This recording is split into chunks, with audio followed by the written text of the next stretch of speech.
जिसे दुनिया ने ठुकराया वही बना भारत का सबसे बड़ा उद्योगपति। अगर कोई तुम्हें कहे कि तुम नहीं कर सकते तो याद रखना, इतिहास उन्हीं लोगों ने लिखा है जिन्हें सबसे ज्यादा हल्के में लिया गया। दोस्तों, आज की कहानी एक ऐसे इंसान की जिसे अपनों ने ठुकराया, जिसका मजाक उड़ाया गया, जिसे सबसे ज्यादा हल्के में लिया गया। उसी ने खामोशी से भारत का नाम पूरी दुनिया में चमका दिया। जी हाँ, मैं बात कर रहा हूँ रतन टाटा की। रतन टाटा का जन्म अमीरी में जरूर हुआ, लेकिन जिंदगी ऐशो आराम की नहीं थी।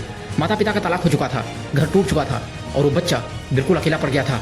दुनिया ने सिर्फ टाटा सरनेम देखा, लेकिन कभी किसी ने भी उस बच्चे का अकेलापन नहीं देखा। एक बात हमेशा याद रखना कि दर्द अगर सही दिशा में लग जाए तो इंसान फौलाद बन जाता है। कहा जाता है कि अमेरिका में पढ़ाई करने के बाद जब रतन टाटा भारत लौटे तो उन्हें सीधा सीईओ नहीं बनाया गया, बल्कि पहले उन्हें फैक्ट्री में भेजा गया फर्श साफ करने के लिए। जरा सोचो कि भारत के सबसे बड़े बिजनेस घराने का वारिस जमीन पर बैठकर काम कर रहा था। क्यों?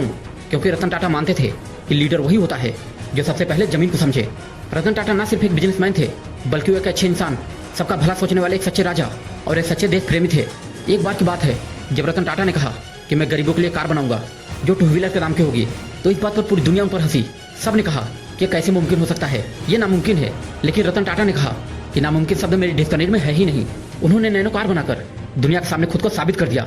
याद रखना, जो लोग आज तुम्हारे सपने पर हंसते हैं, कल वही तुम्हारी सफलता पर ताली बजाते हैं। अपमान का बदला लेना हमें रतन टाटा से सीखना चाहिए। एक बार एक विदेशी बिजनेसमैन ने रतन टाटा से कहा कि तुम कुत्तों का खाना बनाते हो।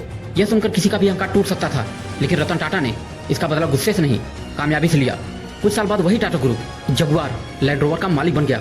याद रखना, शब्द नहीं, सफलता जवाब देती है। अगर कोई तुम्हारा अपमान करे, तुम्हारा मजाक बनाए, तो उसे उलझो मत, बहस मत करो, बस मेहनत करो और सही समय का इंतजार करो। रतन टाटा ने कभी शादी नहीं की, लेकिन लाखों लोगों की जिंदगी संवार दी। उनका सिद्धांत था कि पैसा ही सब कुछ नहीं होता, इज्जत और इंसानियत उससे बड़ी होती है। टाटा ग्रुप का मुनाफा सिर्फ तिजोरी में नहीं गया, बल्कि स्कूल, हॉस्पिटल और देश के भविष्य में लगा। जब जब देश पर मुसीबत आई, तब तब रतन टाटा सबसे पहले आगे आए। रतन टाटा युवाओं को एक बहुत बड़ी सीख देते हैं कि अगर तुम गरीब हो तो शर्म मत करो, अगर तुम असफल हो तो रुक मत जाओ, और अगर दुनिया तुम्हें कम समझ रही है तो समझ लो कि तुम बिल्कुल सही रास्ते पर हो। रतन टाटा कहते हैं कि मैंने कभी शॉर्टकट नहीं चुना, इसलिए मेरी सफलता अस्थायी है। जो शॉर्टकट से सफलता मिलती है ना, वो बस कुछ दिनों की होती है, लेकिन जो संघर्ष से मिलती है वो पूरी जिंदगी रहती है। आज का सवाल ये नहीं है कि तुम कहाँ पैदा हुए, किस जात धर्म से हो। सवाल ये है कि तुम हार मानोगे या इतिहास बनाओगे। अगर रतन टाटा हार मान लेते तो पूरा भारत आज उन पर गर्व नहीं करता। अब फैसला तुम्हारा है कि शिकायत करनी है या खुद एक मिसाल बननी है।